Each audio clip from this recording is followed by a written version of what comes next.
قرآن کریم کی تلاوت کے دوران ہمیں سورتوں کے نام دیکھنے کو ملتے ہیں.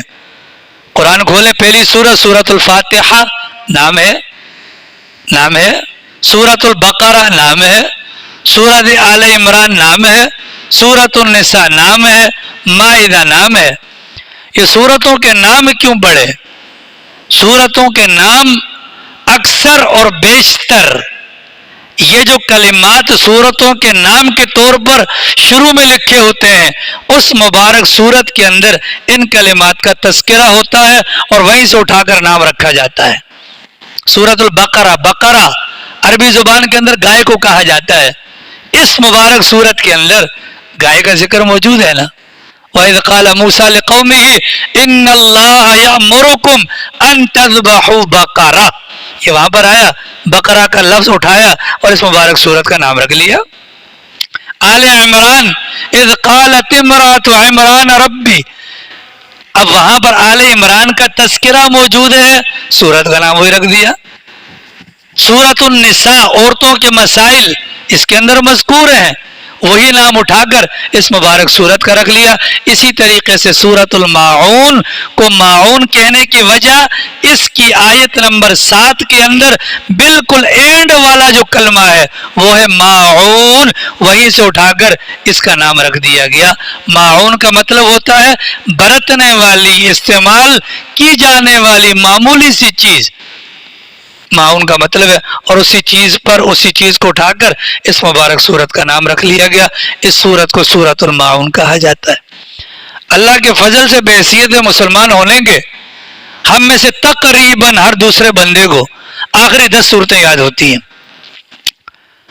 آخری 10 صورتوں کے اندر سورۃ الفیل ہے, سورہ قریش ہے, ماعون ہے, کوثر ہے, کافرون ہے, نصر ہے, لہب ہے, اخلاص ہے, فلق ہے, ناس ہے. یہ 10 صورتیں ہیں. عام طور پہ بچے کو یاد ہوتی ہیں, مکاتب کے اندر یاد کروائی جاتی ہیں, تبلیغی جماعت کے اندر یاد کروائی جاتی ہیں. بہت سے لوگ ہیں جو شوقیہ طور پر کم سے کم 10 صورتیں یاد کر لیتے ہیں. اور اگر کسی کو یاد نہیں بھی ہوتی تو عام طور پر مغرب کی نماز کے اندر ائمہ حضرات جن صورتوں کی تلاوت کرتے ہیں وہ آخر کی 10 صورتیں ہیں جو سورۃ الفیل سے لے کر سورہ والناس تک ہوتی ہیں. تو مناسب سمجھا, دل میں یہ بات آئی کہ کیا ہی اچھا ہو اگر اس مبارک صورت کا جو نماز میں پڑھی بھی جاتی ہے اور نماز کے موقع پر سنی بھی جاتی ہے, اگر اس کا ترجمہ, اس کی تشریح, اس کے متعلق کچھ باتیں اگر ہمارے دماغ میں آ جائیں, اس مبارک حرمت والے مہینے کے اندر علم میں اضافہ ہو جائے, نیک نیتی کی بنیاد پر اس پر اگر عمل شروع ہو جائے تو اللہ کی ذات سے امید ہے نماز میں پڑھتے ہوئے بھی مزہ آئے گا, انفرادی تلاوت میں بھی مزہ آئے گا اور سنتے ہوئے بھی مزہ آئے گا. اور جب یہ کلمات ہمارے کانوں میں پڑیں گے تو ہمارے دماغ اس کے مفہوم کی طرف جائیں گے اور دھن اور دھیان کی کیفیت ہمارے دل کے اندر پیدا ہوگی. آپ نے دیکھا ہوگا حرمین شریفین کے اندر ائمہ تلاوت کرتے روتے ہیں, رونے کی وجہ کیا ہے؟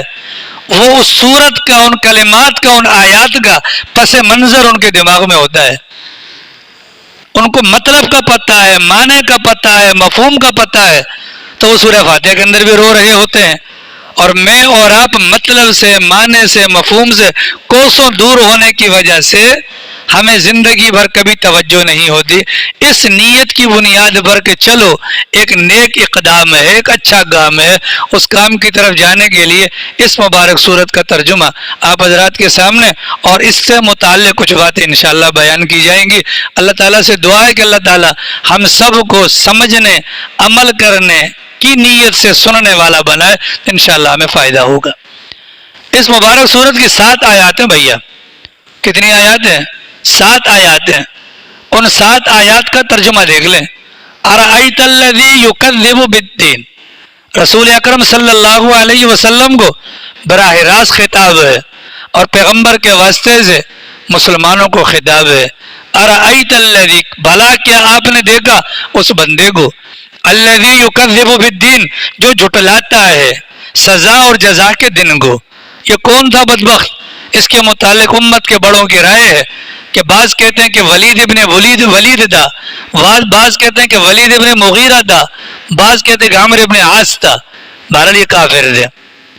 ان کی طرف اشارہ کیا اللہ نے, اے پیغمبر آپ نے دیکھا، یا مسلمانوں کی جماعت آپ نے دیکھا فلاں بندے کو جو روز جزا کو جھٹلاتا ہے، فذالک الذی یدعو الیتیم، یہی ہے وہ جو یتیم کو دھکے دیتا ہے، فذالک الذی یدعو الیتیم، یہی ہے وہ جو یتیم کو دھکے دیتا ہے، ولا یحض علی طعام المسکین، یہی ہے وہ جو مسکین کو کھلانے پر دوسروں کو ترغیب نہیں دیتا، فویل للمصلین، ہلاکت ہے، تباہی ہے، بربادی ہے، افسوس ہے ایسے نمازیوں کے لیے، الذین هم عن صلاتهم ساہون، جو نمازوں سے غفلت برتتے ہیں، الذین هم یراؤون، جو نمازیں تو پڑھتے ہیں پر ریاکاری کرتے ہیں، دکھلاوے کے لیے پڑھتے ہیں، وَيَمْنَعُونَ الْمَاعُونَ، اور معمولی برتنے والی چیز کو بھی روک لیتے ہیں، مطلب منع کر دیتے ہیں۔